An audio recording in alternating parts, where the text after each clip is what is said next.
What's up, guys? This is Coach Grant with First Down Training, and today we're going to be breaking down some of the best wide receiver route running drills that you guys can do. Let's get started. All right, guys, before we get started with these drills, if you are a wide receiver and you would like a daily training schedule to follow with over 500 plus gym exercises and on-field drills that you can do over the course of 2 months with the exact sets, reps, and examples of each drill broken down for you, check out that very first link in the description below where you can get access to our ultimate wide receiver off-season training schedule. So if you guys want some more information on that, how you can take your skills to the next level, again, very first link in the description below for a 2-month training schedule. Let's get back to this video. All right, guys, so this first drill is going to be working on your violent hip drop at the top of the break. So I think we all know on every single route that we run, we want to try to sell what? We want to try to sell fade. We want to make that DB think we're running deep, and how we are able to do that, but how we're able to sell fade is by running hard, running in full stride, and running with good body language. So those are the 3 things that's going to get that DB to open up. So when I'm coming out on a break, if I'm running a comeback, I don't want to run up, start hard, start fast, and then start to slow down and then break. I don't want to come out same thing on a comeback, run hard, raise up my chest, and then break. And then last but not least, I don't want to come out on a comeback, run hard, and start to chop my steps and then break.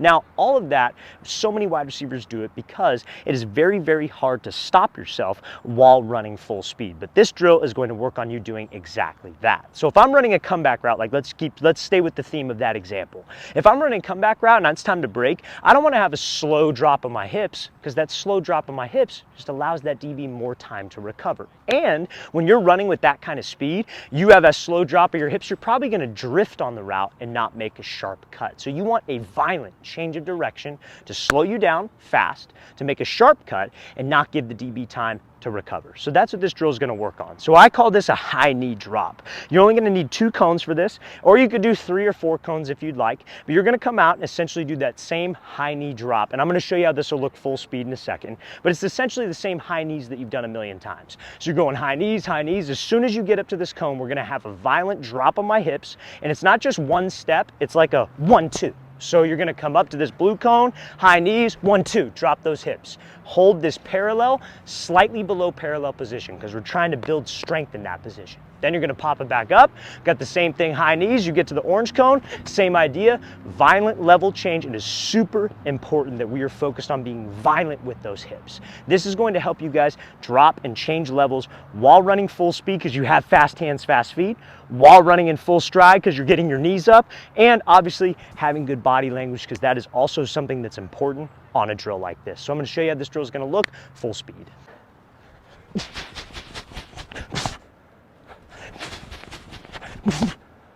All right, guys, so this next drill that we're going to give you is going to work on something called a rocker step at the top of a break. So I'm sure you guys have all probably seen this one time or another, but a rocker step is like you would use this on, a post, a corner, a dig, or maybe a 10-yard out. So let's say it's in a post example, right? So let's say where the camera is, that's where the quarterback is. My left foot's up and I got to run a post. So I think we all can agree on a post. What foot am I probably going to be breaking on if I'm going this way? It would be my right foot, right? So I run up, I break off my right foot, and I'd run a post. That's just a normal way to run a post. Now, a rocker step is where you would start the break on your inside foot. So you would break to the side that you are going first. So if I'm running this post, instead of me just doing a 1-step at the break, I would go 1-2. To fake like I am running an out route, a corner route, or some kind of outside breaking route. So that's what this drill is going to work on. It's going to be consecutive rocker steps, and it's going to make sure that you guys are selling the movement, but also gaining ground and having sharp cuts. So you guys are going to start off here. You need 5 cones for this. So you need 4 cones for the rocker step, 1 cone to set this thing up. So you're going to start off, it's going to be off of your 3rd step. So set, go. It's going to be 1, 2, first step, or the 3rd step is going to be the first part of the drill. So it's a hard cut. Your hips and shoulders are acting separate from your lower body. So that's 1, you push to the next cone 2, next cone 3, next cone 4, and you could burst off, have a quarterback throw you a post, a corner, however you want to think of it, or you could just accelerate off. You don't need a quarterback specifically for this drill. So very important when we are going from cone to cone on this drill, your elbows are not coming open like you're playing basketball. Your elbows are scraping your rib cage so you can turn your upper body and actually sell. Because if you get a DB who's an off man, or maybe you stacked him and you're using this move, because that's when you could also use it, he's watching your hips. So you have to make sure while you are doing this, you are selling this with your hips and with your upper body to create space. I'm going to show you how this is going to look full speed.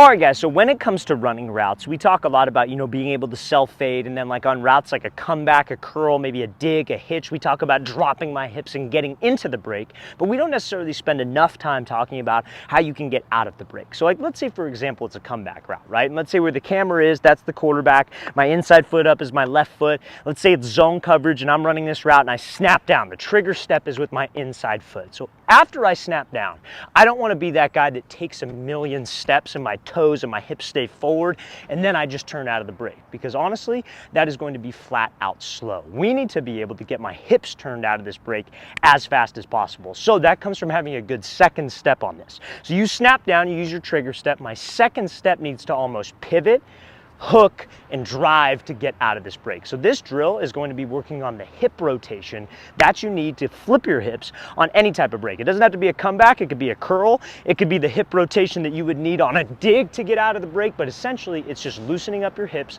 to make us quicker in and out of our cuts. So you need 5 cones. You could do this with more than 5 cones, you could use 8 cones. I've done this with like probably 10 cones at one point with a wide receiver, but all you're gonna do is you're going to face the cones and you're gonna be working this with your left and your right leg. So if you're on the left side, you're going to work it with your right leg. If you're on this side, you're going to work the drill with your left leg, and that'll make more sense in a second. So you're going to go hands, feet working as soon as you get up to the box. And it's important that we're not far away from the box either. We are going to flip, and you're going to try to turn your toe back to the front of these cones and turn your hips as quickly and as violently as you can. Then you're going to come back. We got the same thing. Flip.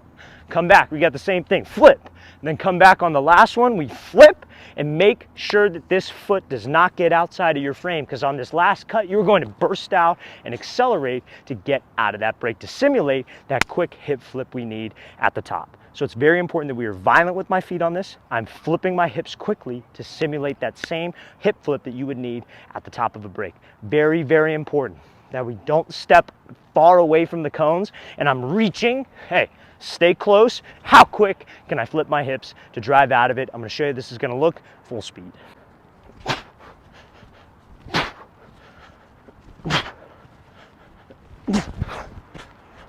All right, guys, so this next drill we're going to be talking about is a very, very simple drill that you guys can do to work on your speed out of like a speed cut break or a single cut break. So for example, like let's say it's a route like, let's say I'm running like a corner route, for example. I'm from the slot, maybe I got a DB or a safety who's over the top on me. I make this cut with my inside foot, but after I cut, I got to make sure that I have some speed on that 45-degree angle to try to separate, right? Running routes is not just about creating separation, it's also about keeping separation. So I need to get that DB to backpedal. I need him to think fade. I need to be able to cut on a dime without any indicators, but I also need to separate and explode out of the break. So this drill helps you do that, especially with that single cut break at the top of it. So now, mechanically, what you want to do in that situation, like let's say I'm making a cut, this is why it's important to have the right cutting mechanics as well. But a lot of guys, when they cut, they'll reach outside their frame. And when your foot is outside of your frame like so, can you drive off of that cut?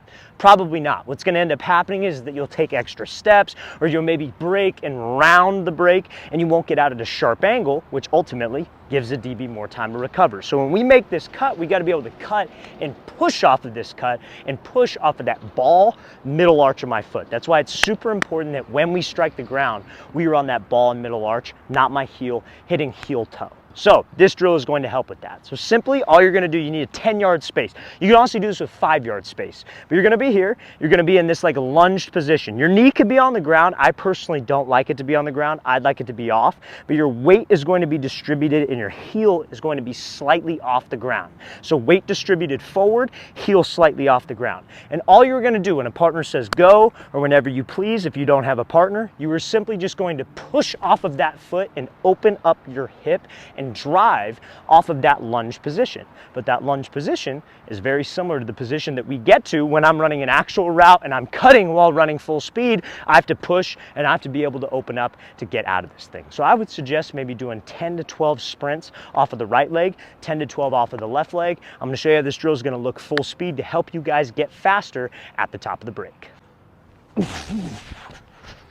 All right, guys, I really want to thank you for watching. I really appreciate it. If you have any questions at all, don't hesitate to leave those in the comment section below. We always appreciate the feedback, and it's always great to hear from you guys. And again, fellas, if you would like an 8-week daily gym and on-field workout schedule that all wide receivers can follow this offseason, check out that very first link in the description below. We'd love to get you on that. I'll see you guys next time.